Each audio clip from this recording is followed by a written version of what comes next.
Sejam todos muito bem-vindos a mais um Pod Raiz. Hoje nós vamos falar sobre um dos temas mais pedidos por vocês, atendimento inicial ao paciente grave. Como se virar nos primeiros passos ali da sala vermelha, da sala de emergência, da sala de choque, seja lá o nome que você batizou por aí. Eu sou Leonardo Goltara, eu sou um dos apresentadores do Pod Raiz, comigo minha colega, minha dupla, Luísa Brown. Seja bem-vindo, Luísa. Fala, Léo. Fala, galera. Tudo certo? Tudo certo. Lu, me conta que você tem já rodado com a medicina de emergência há algum tempo, está vendo o que está acontecendo nas emergências Brasil afora, congressos e UPA, vida real, né? Proposta nossa, Pod Raiz, falar da vida real.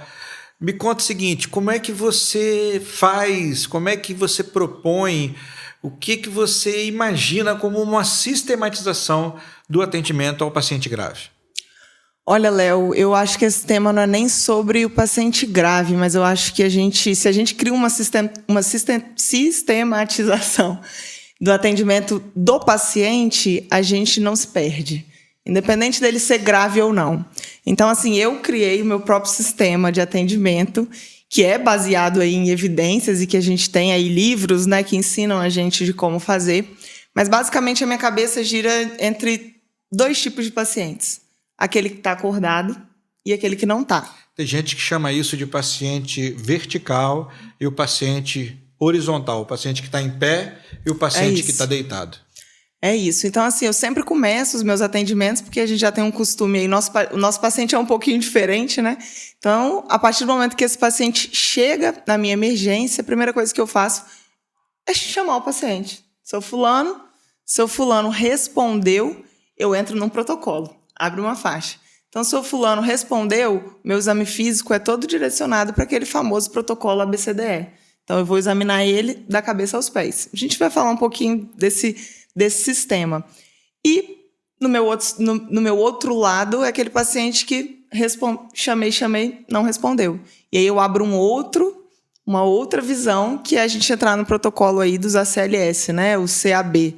Então aí eu já vou avaliar a responsividade desse paciente, vou checar o pulso e eu entro em outro esquema. Então, assim, tá acordado, não tá acordado. São basicamente isso aí. Vamos falar então um pouquinho do nosso primeiro tipo, o paciente que está desperto, acordado, que no mais das vezes geralmente é o que a gente chama de paciente vertical, é o paciente que está em pé, né? Claro que ele pode estar acordado deitado, né, gente? Mas é muito comum o paciente acordado estar em pé. Como é que você sistematiza esse paciente? Então, ele entra no meu sistema ABCDE e todo paciente que entra para mim na emergência, ele ganha o que a gente chama aí de MOV, né, Léo? Um clássico. Todo paciente que entra na emergência, ele deve ser monitorizado e aí, a partir dessa monitorização, eu avalio a necessidade de oxigênio, obviamente, né, o O do MOV, e o acesso venoso, que é o que eu vou precisar muitas vezes para esse paciente, tanto para medicar quanto para manejar, né? Todo paciente na sala vermelha ganha um acesso venoso? Todo é muito, mas praticamente todos, Léo. Concordo. A medicina nada é 100%, né? Mas a grande maioria, sim. Eu diria que nem a morte, né? Porque a gente reanima os pacientes, eles voltam, né? Exatamente.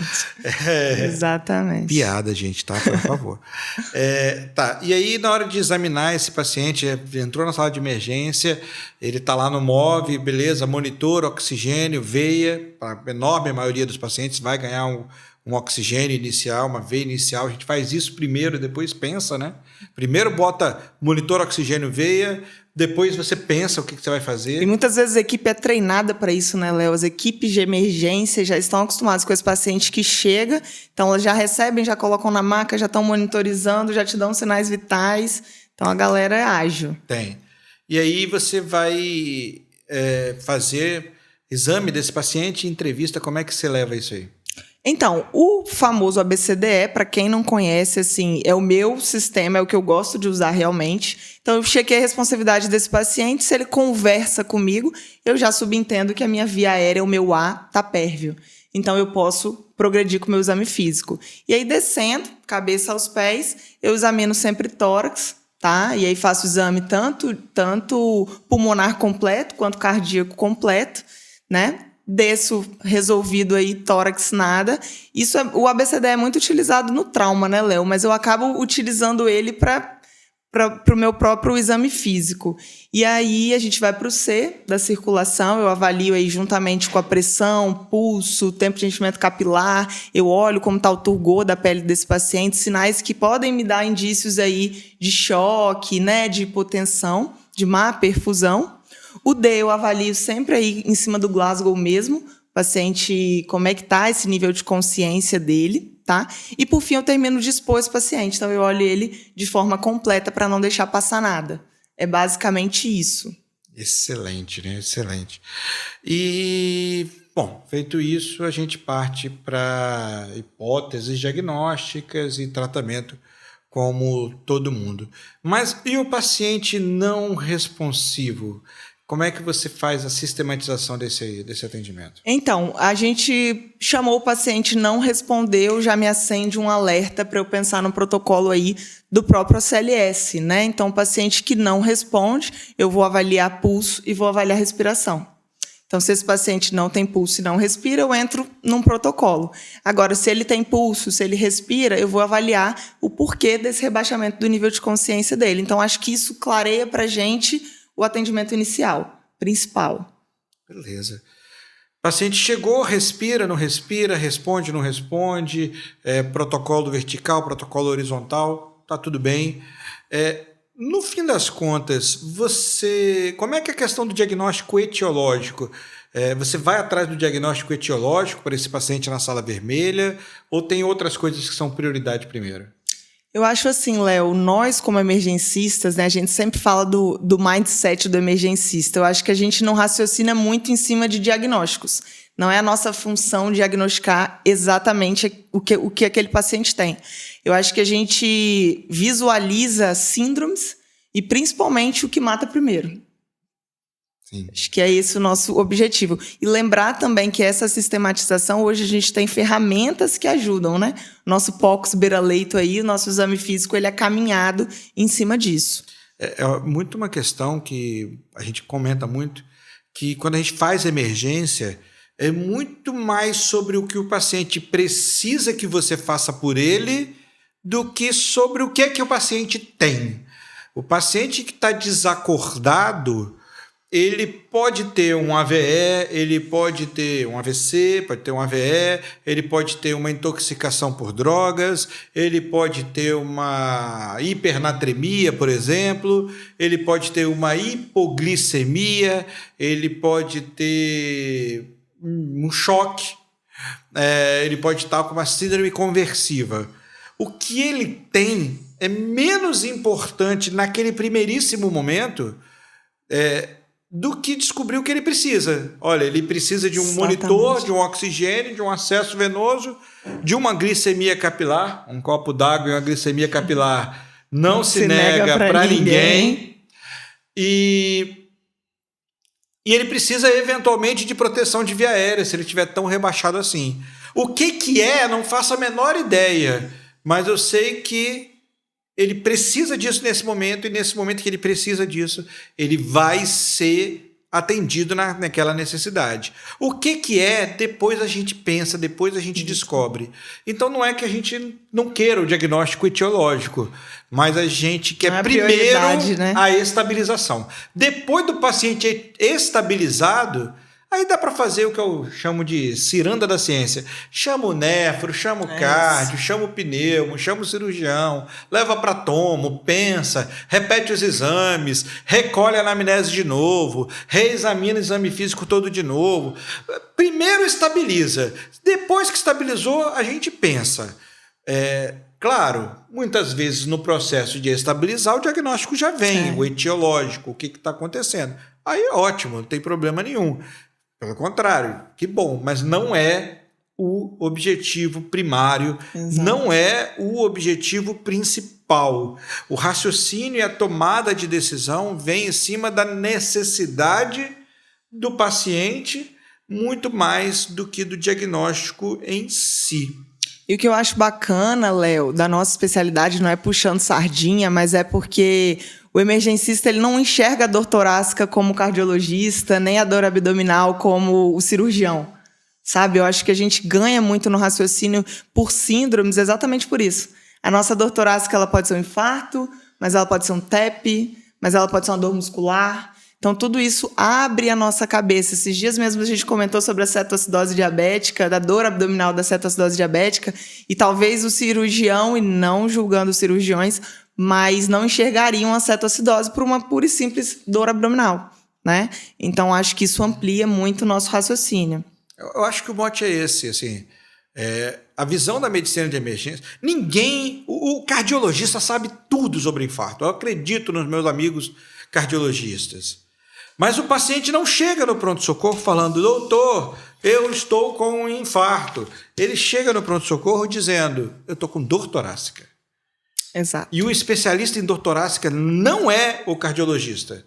Porque a dor torácica pode ser infarto, mas pode ser TEP, pode ser espasmo de esôfago, pode ser mil coisas. O especialista em dor abdominal não é o cirurgião.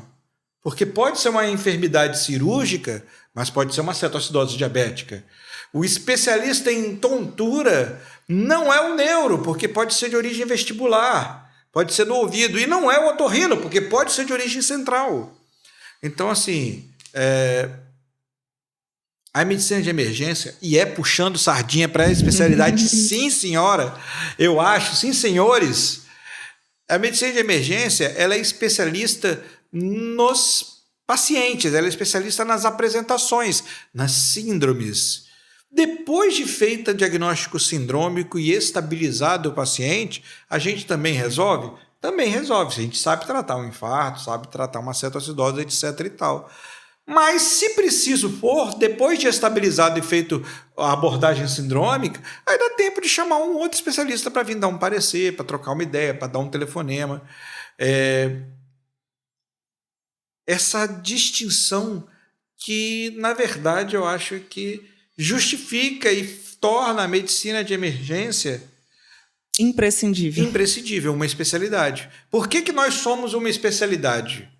Porque nós tratamos não de enfermidades que os outros não tratam, mas de apresentações que os outros não dominam na forma mais completa. Não Sim. Tem um outro profissional na medicina, ao contrário dos emergencistas, talvez a nossa especialidade co-irmã, que é a medicina intensiva, mas não tem muitos outros profissionais, muitos outros especialistas em medicina. E do outro lado, a medicina de família, né? Eu acho que trabalha um pouco com isso. Também é irmã da gente, só que lá no ambulatório. Exato, em outro contexto, cenário, né? Eu acho que são 3 especialidades irmãs. A família, a intensiva e a emergência, cada um no seu cenário. Família no ambulatório, a emergência no PS e a intensiva na UTI.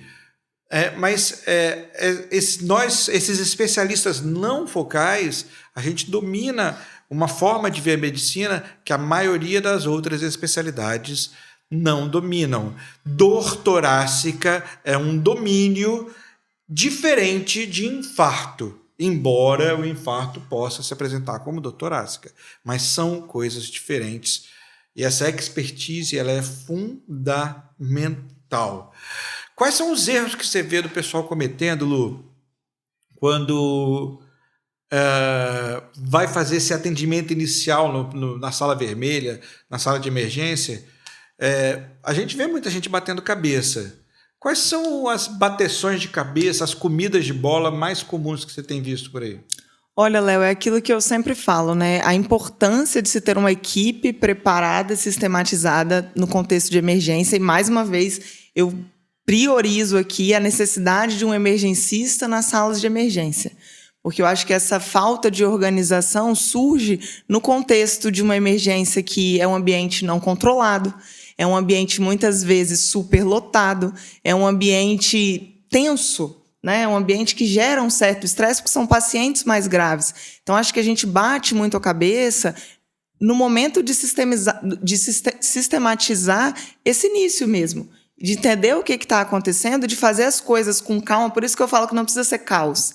Emergência não é caos. Se a gente tem uma linha de raciocínio, a gente consegue se organizar. Então, os erros mais comuns mesmo é a falta de calma, de preparo e de sistematização do raciocínio frente àquele paciente que às vezes chega lá desmaiado, chega lá baleado, ensanguentado, e a gente dá aquela bugada. Então, assim, não só nós médicos, mas toda a equipe de enfermagem, de fisioterapia que acompanham a gente. Show de bola. Gente, treinamento específico é tudo. Com preparo, o Batman, que não tem superpoderes, ganha do Superman. Estando preparado, estando sistematizado, tendo um plano, né? Martin Luther King dizia I have a dream, e eu vou dizer I have a plan. Eu tenho um plano. Tendo um plano de atendimento aos pacientes, vocês vão definitivamente dominar a sala vermelha com uma facilidade muito grande. Não tem... A gente fala de medicina de emergência, eu falo, Lu fala, tem um monte de gente legal aí na internet falando também. Não é que a gente é mais especial, ou mais inteligente, ou mais diferenciado do que outros médicos. É que a gente tem um plano, a gente sabe como fazer, sabe como seguir. E os outros colegas, às vezes, estão agarrados ainda num raciocínio antigo da medicina, que é dar o diagnóstico para depois tratar. Exato. Então, convido vocês a terem um plano com a gente e seguirem aqui, porque... O caminho é árduo, né, Léo? Mas a gente vai desbravando isso aí. Muito recompensador. E com um plano à mente, vocês têm aí um horizonte grande pela frente, de coisas muito boas para acontecer, sem ter medo de paciente, sem ter medo de plantão. Eu, no Emergência Raiz e aqui no Pod Raiz, eu não gosto da advocacia que muita gente faz aí do plantão com medo. Você tem medo de dar plantões? Não, porra, eu odeio isso. A gente não usa esse discurso, porque plantão, cara, é a coisa pela qual você treinou a vida inteira para fazer. Todo médico vai dar plantão, você está estudando medicina há pelo menos 6 anos. Não tem motivo de você ter medo de fazer a coisa para a qual você está sendo treinada. Você só precisa de um plano. E quando a gente fala que todo plantão é tranquilo, né, Léo? Plantão tranquilo não é sorte. Plantão tranquilo é técnica. Todo plantão é tranquilo quando você tem a técnica, quando você tem um plano correto. É isso. Gente, mandem sugestões, se vocês querem ouvir mais alguma coisa @ doutora Luísa Brown, @ Emergência Raiz. Mandem sugestões, a gente está à disposição para produzir aquilo que vocês querem ouvir com a pegada da vida real. Não temos aqui para fazer a pegada do livro, nada contra o livro é maravilhoso. Que bom que tem gente que fala da forma formalista. Agora vamos falar os 28 critérios diagnósticos do lúpus eritematoso sistêmico. Que bom que tem gente que fala assim. Não é a nossa pegada, a gente está aqui para falar da vida real, daquele troço que está acontecendo na sua UPA, no seu pronto-socorro, sabe, daquele recurso que você tem de verdade. Eu não estou aqui a fim de falar de meropenem, avibactam, eu não estou aqui a fim de falar de drogas que você não vai ter acesso, de medicações que você não vai conseguir fazer, não estou aqui para falar de PET scan na emergência, porque isso não é a realidade. Se você gosta dessa pegada, manda sua sugestão, segue a gente, segue a Luísa, vai ser um prazer estar com vocês. Tchau, galera, até a próxima. Valeu.